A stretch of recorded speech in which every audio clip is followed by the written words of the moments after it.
Hello, hello. Happy Monday to you. How are you doing today? Somebody's excited.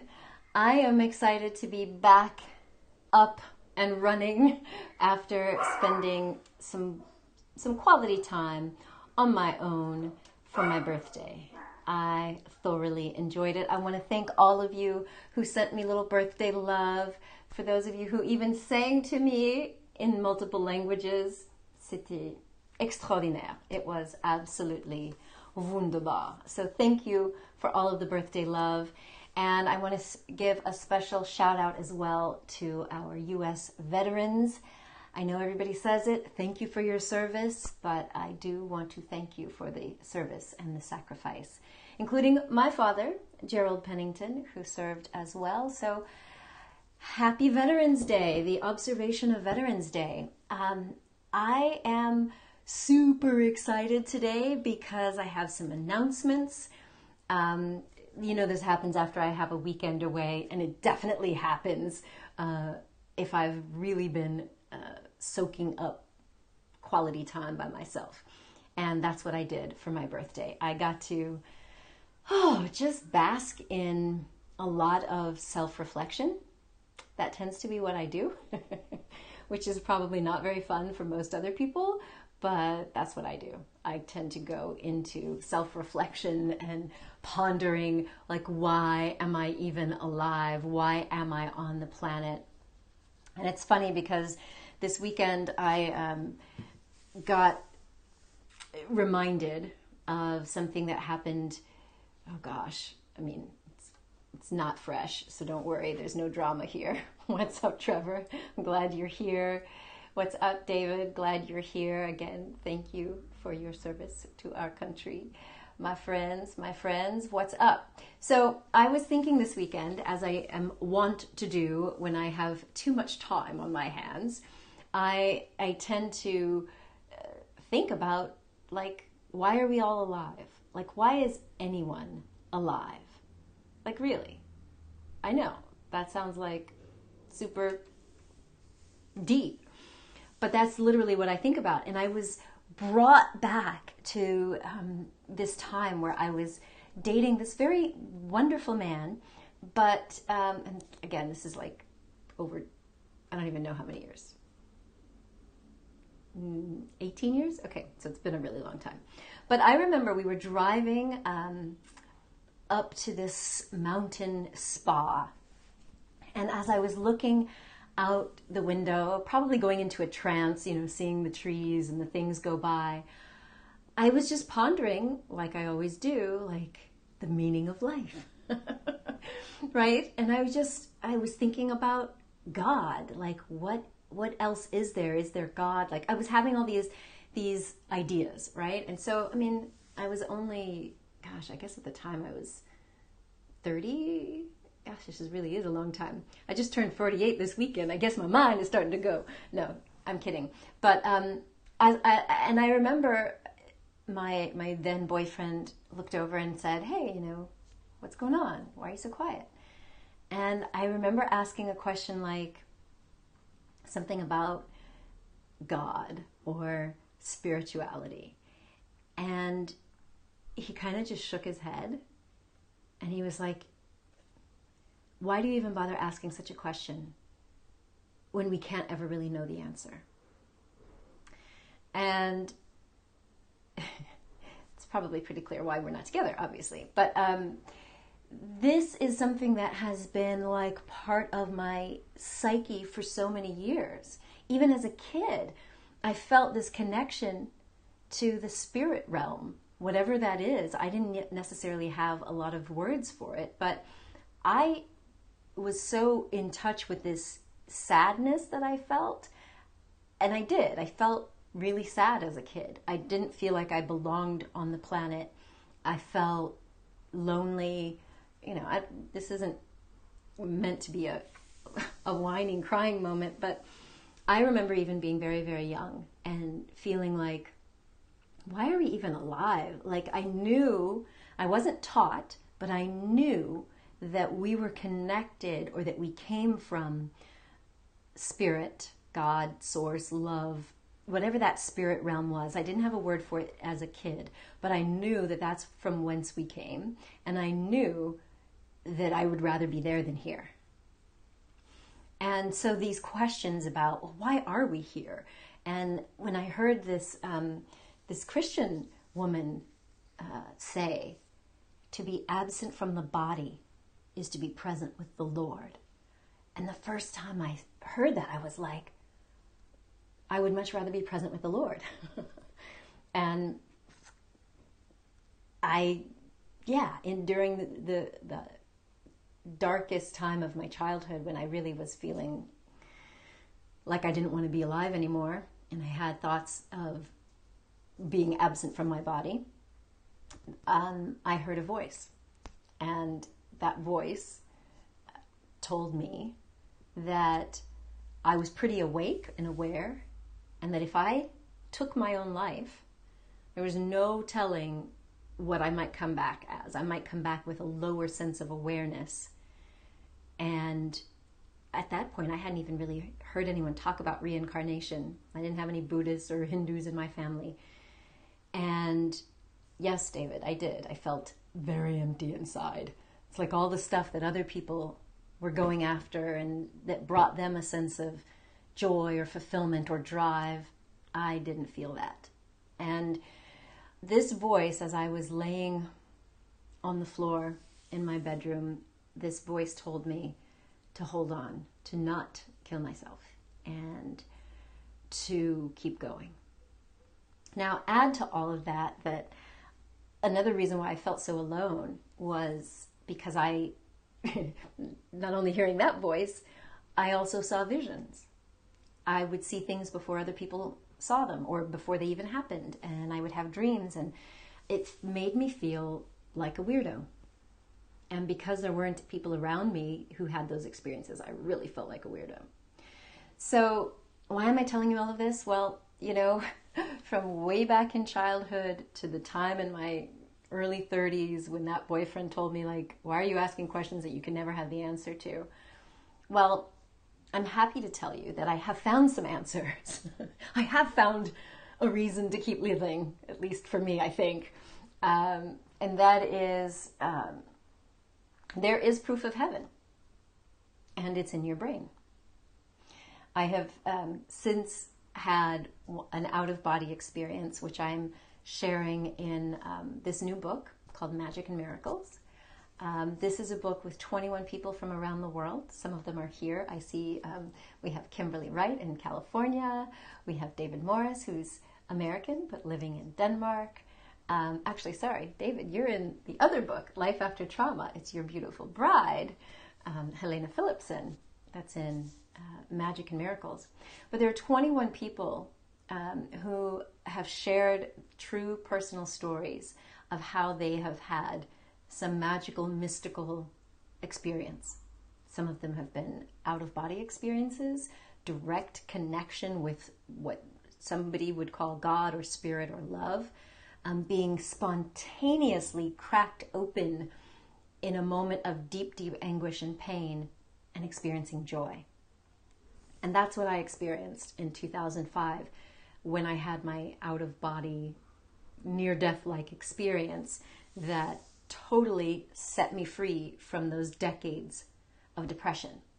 And so I, for so many years, thought that I was a weirdo. Totally normal, right? Most people, for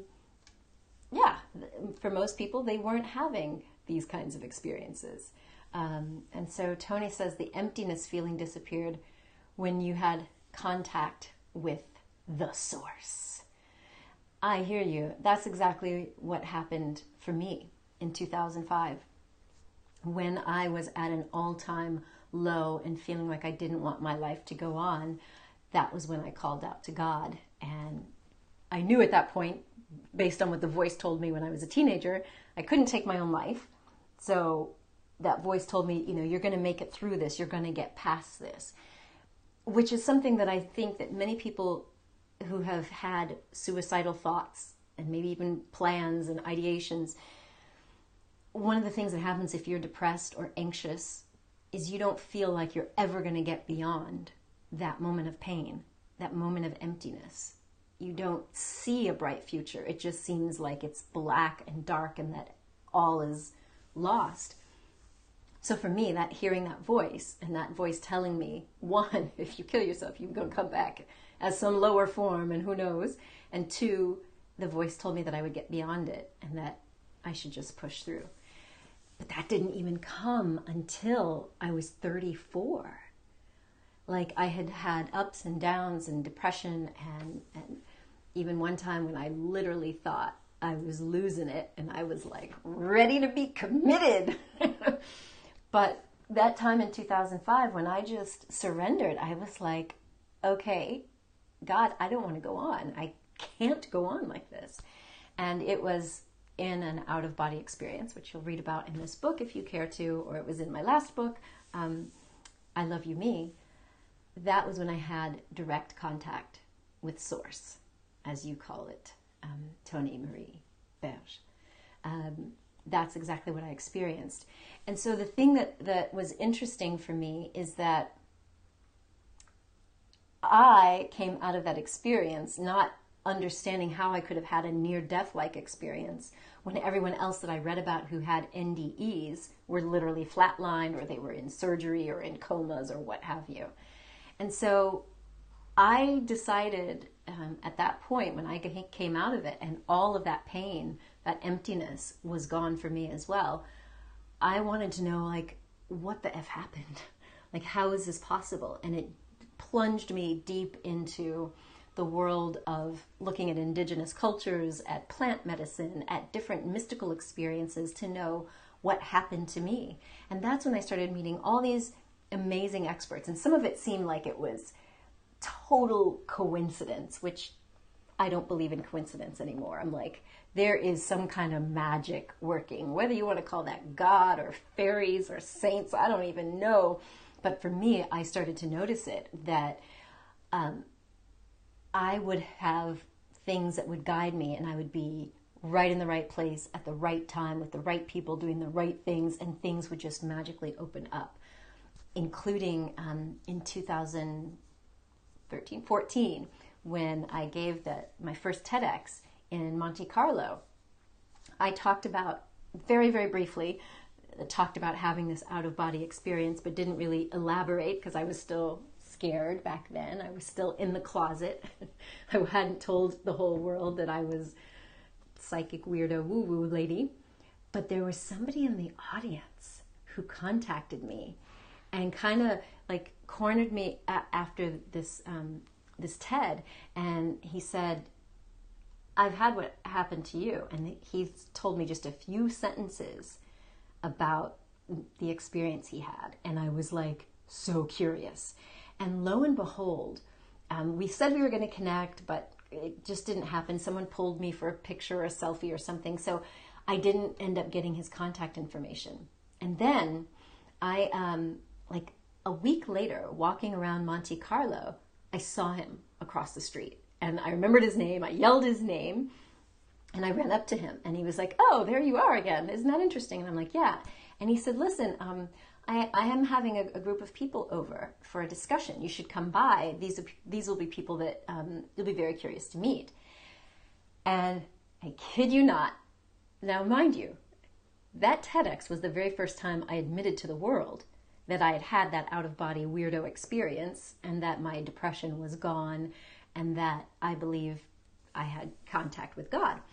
So guess what? I ended up going to this little meet and greet and met a man who was writing a book about near-death experiences and who is one of Europe's foremost authorities in NDEs.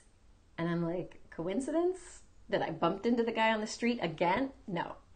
And so, you know, I really believe that sharing the stories in this new book, it's called Magic and Miracles, and I have to show you the book cover because I think it's so beautiful. How do I get my kicks today? It's spiritual experiences and beautiful graphics.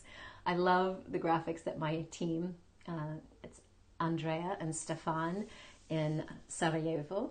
They created this beautiful book cover for us. And then this picture that you see behind me is actually on the back cover from a beautiful artist in Switzerland named Laura Cassini. And so with Magic and Miracles, like all of the books that I've written so far, this book really came first as an inspiration.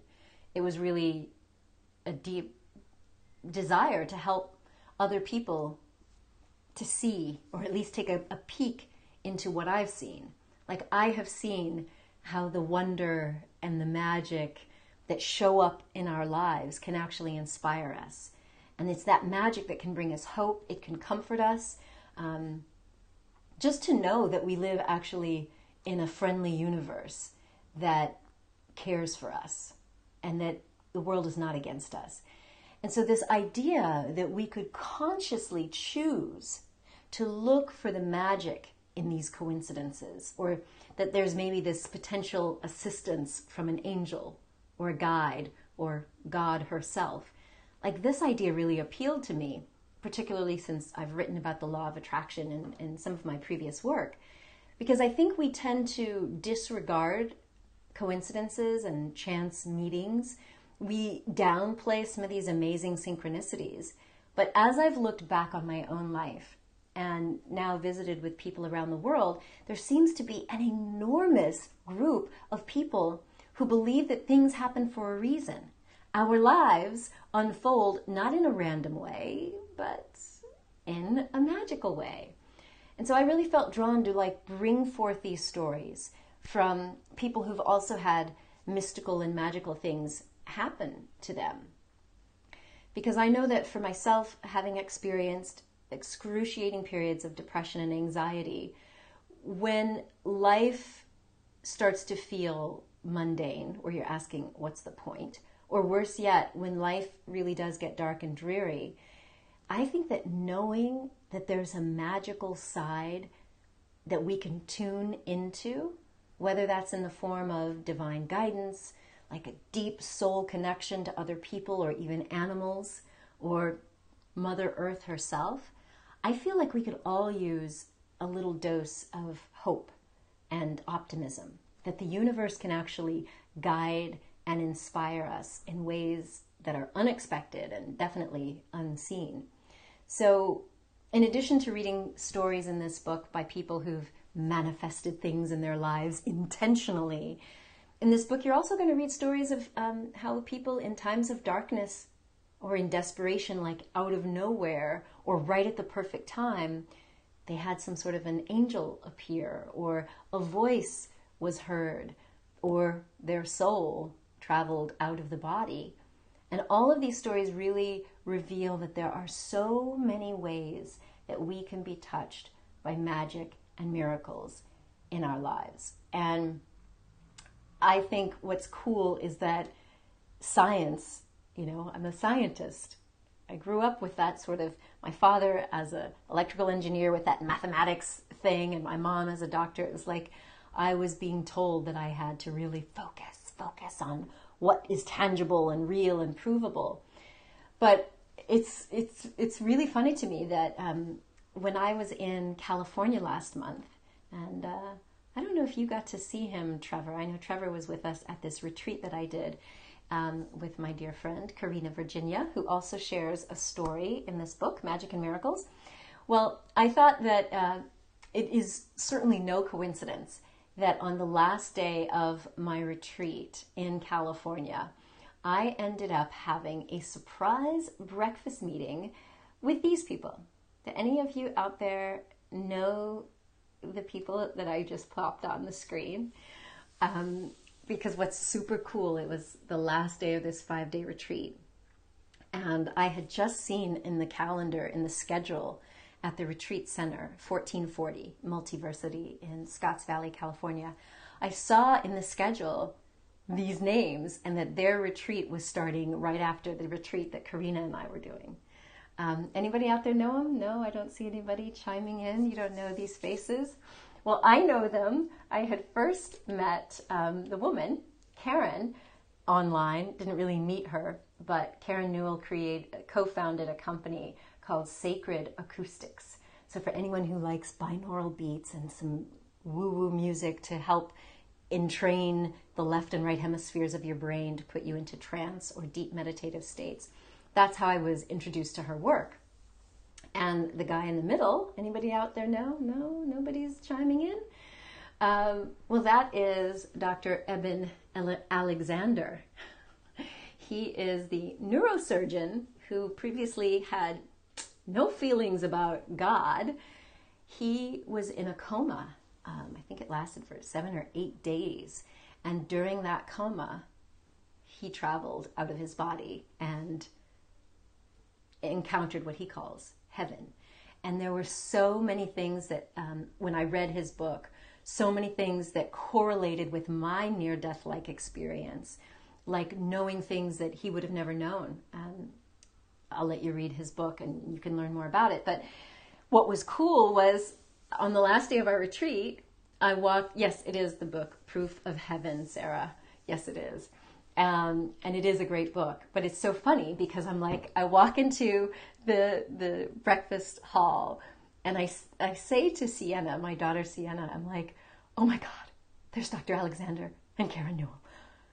I'm having a fangirl moment. And she's like, okay, Mom. I was like, I really want to go say something to him. She's like, so go. But then I'm thinking, you know, it's breakfast. They probably don't want to be bothered. So I put down my tray and I'm walking in just as they're walking out, and I stop them and say hello. And of course I know their names. They're like, hi, I'm like, yeah, I know who you are. So we ended up sitting down and spending some time together at 1440 and sharing stories. And then just like you, Sarah, Karina joined us for breakfast, and we were talking about all of this cool stuff, the neuroscience and all the stuff I had been teaching at the retreat about how we can, you know, utilize the brain for higher states of consciousness and healing and la la la la la. Well, Eben not only experienced it personally, but now he's left his career as a neurosurgeon and is, you know, touring and writing books, along with Karen, who does the mystical sound. And so just like you, Sarah, Karina was starting to talk about like, oh yeah, your story sounds like that neurosurgeon. He's like, yeah, that's me. It's like, oh, she's like, oh my God, I read your book and I loved it. And so I really felt like this was no coincidence. I had been teaching this stuff that week and then really wanted to meet him in person finally, and then did. But it reminded me that when you read about their latest book and their work together now, it really is about understanding that our brains are literally wired for this type of stuff. And that's not small. In fact, just a few years ago, Time magazine had this big front page article about, are we wired for God? And what was cool for me was discovering the work of this guy, Todd Murphy, who worked a lot with Dr. Persinger, who is one of the people who did extensive research on the brain and what happens during different brain states. And so, I mean, check out this 400-page book here. It's called Sacred Pathways, The Brain's Role in Religious and Mystical Experiences, with a foreword by His Holiness the 14th Dalai Lama, and also a foreword by Dr. Persinger himself. And it's cool because this is an investigation of spirituality based on science. And most importantly, like what happens in our brains. So through their research, they can actually track what happens in the brain when people have auditory hallucinations, when they hear voices. Like we know reliably which parts of the brain light up. But what's cool is that in this book, Todd goes through the 7 stages of near-death experiences. He also goes through extensive brain stuff on mystical experiences, enlightenment. He brings forth other case studies like, what is his name? Eckhart Tolle, who talks about how he had that experience of quote-unquote enlightenment. So when you read books like this and you get people who were agnostic or atheists, and they're realizing our brains are actually wired such that we will have some of these mystical experiences.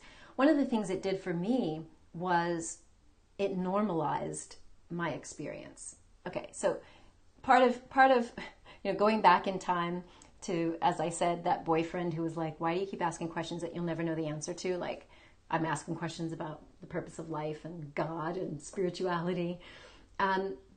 So you could ask yourself, so what? Who cares if our brains are literally wired for this stuff? Well, to me, if you could wake up to the hidden potential in your experience, and that could create more ease, more grace, and peace, especially when we feel like we're alone, especially when you feel like you're a misfit, especially when you're having experiences that you can't explain or no one around you can explain. That can help you know that you're not alone and that you're not weird. Like, I wonder how my life would have been changed had I known this information decades earlier. Knowing that your brain, my brain, our brains are wired to have repeatable, mystical experiences can give you the kind of proof that will help to soothe a scientific mind. It can increase faith and hope and resilience and a sense of life purpose. And what is cool about the research is that it can even enhance our ability to recreate bliss, these transcendent states of enlightenment. It can help us access hidden powers of healing and intuition. And what's cool is in the book, Sacred Pathways, Todd talks about how some people, after their enlightenment experience, which, by the way, is a very repeatable shift of activity from the right brain, usually the right hippocampus or the right amygdala, that just gets overwhelmed and fires off to the left amygdala, which is that part of our brain that's associated with these mystical states, these experiences. If it tingles into the left temporal lobe where language is stored, we may actually be able to clearly articulate what happened to us. Or after that experience, those new connections in that part of the brain remain active. And that's why you'll read one of the stories in Magic and Miracles, maybe a couple of stories, people who had these experiences with contact with the divine, whether it was an out-of-body or just a mystical experience of peace and love and bliss. Again, Todd says it's mapped to the left amygdala. There are people that say that experience lasted for months.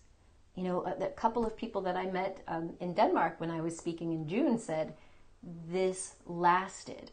So it's not that just people are knocked out and have some out-of-body experience and it's gone, but the experience of that oneness, of love, of bliss can endure because there are changes that happen in the brain that allow for that.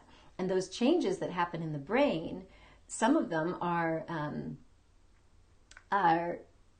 what can I say? Some of those changes that happen in the brain unlock other abilities of ours.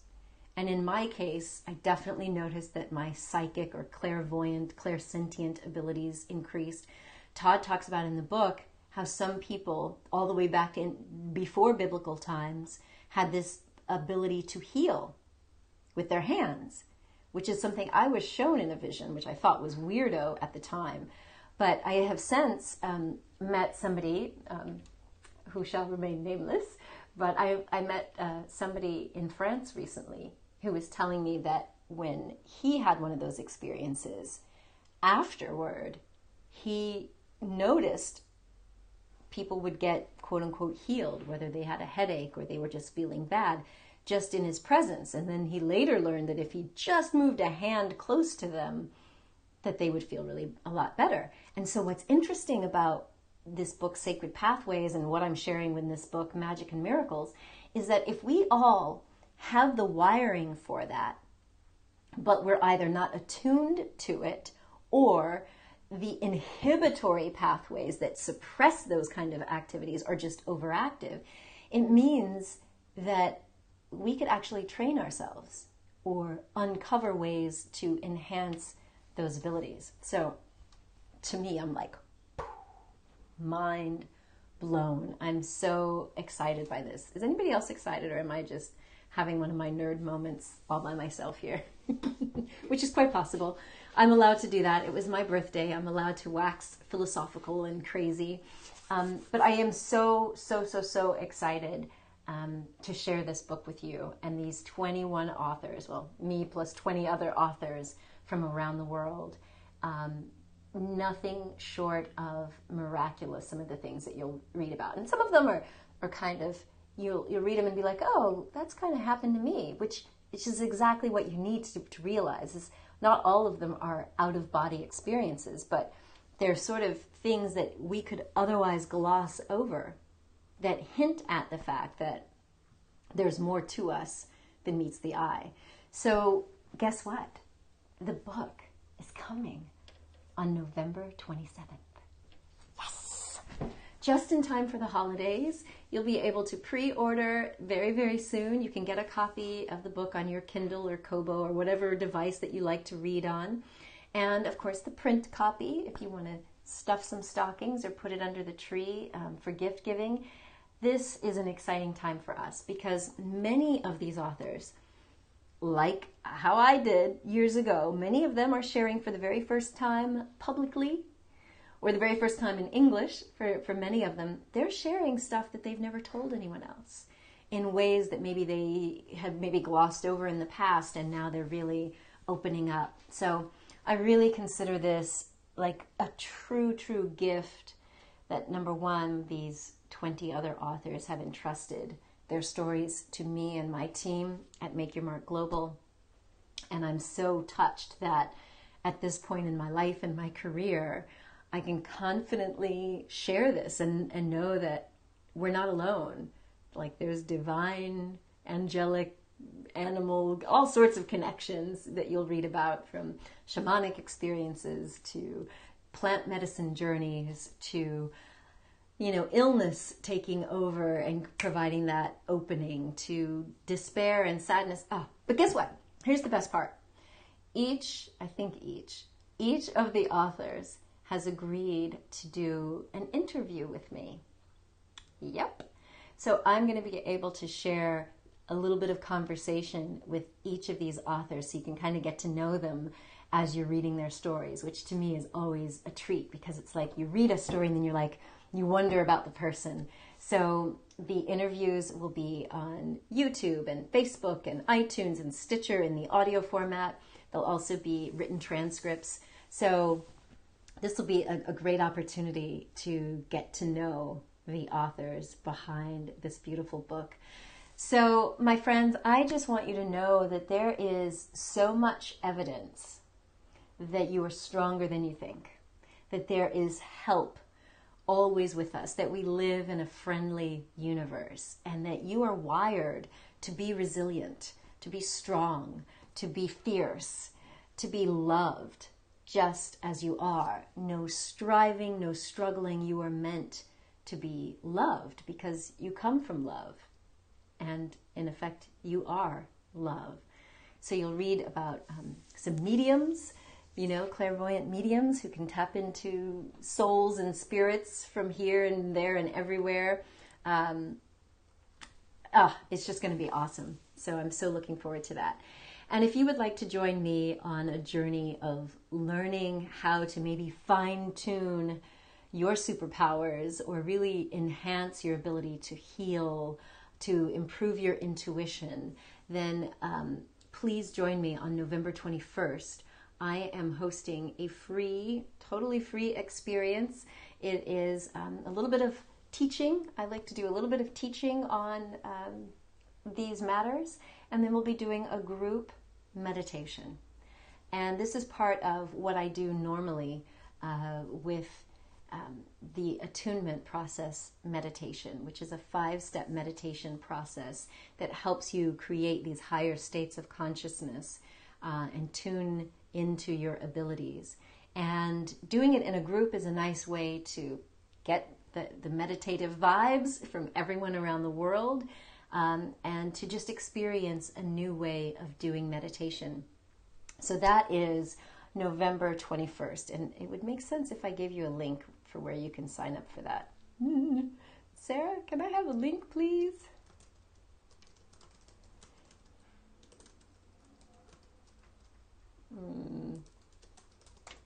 Let's see if Sarah can help me out. So we'll put that information up there. That is November 21st. Let's see, at one time I had it up here. But that's going to be exciting. So that is at, I think, 7 o'clock Paris time, 6 o'clock for my folks in the UK. And that will give us an opportunity. Here we go. I think I've got it right here. So this is all case dependent. So you have to type in rcl.ink//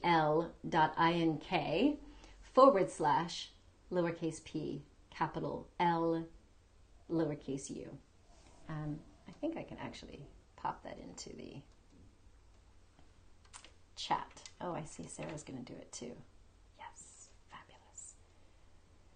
So you can join me on November 21st and we will all get together live and share some love. And I'll teach you a little bit about how I have finally been able to enhance my superpowers and help other people to do the same, so that you have a reliable, easy way to kind of get rid of the mental chatter that might normally block you from being able to access your own intuitive wisdom or to tune into the energy of other people if you're doing healing and that sort of thing.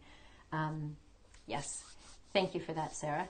So join us, because I think it'll be a wonderful way for you to get a sampling of the type of meditation that I do, and to know that, again, you are not alone and you're not a weirdo.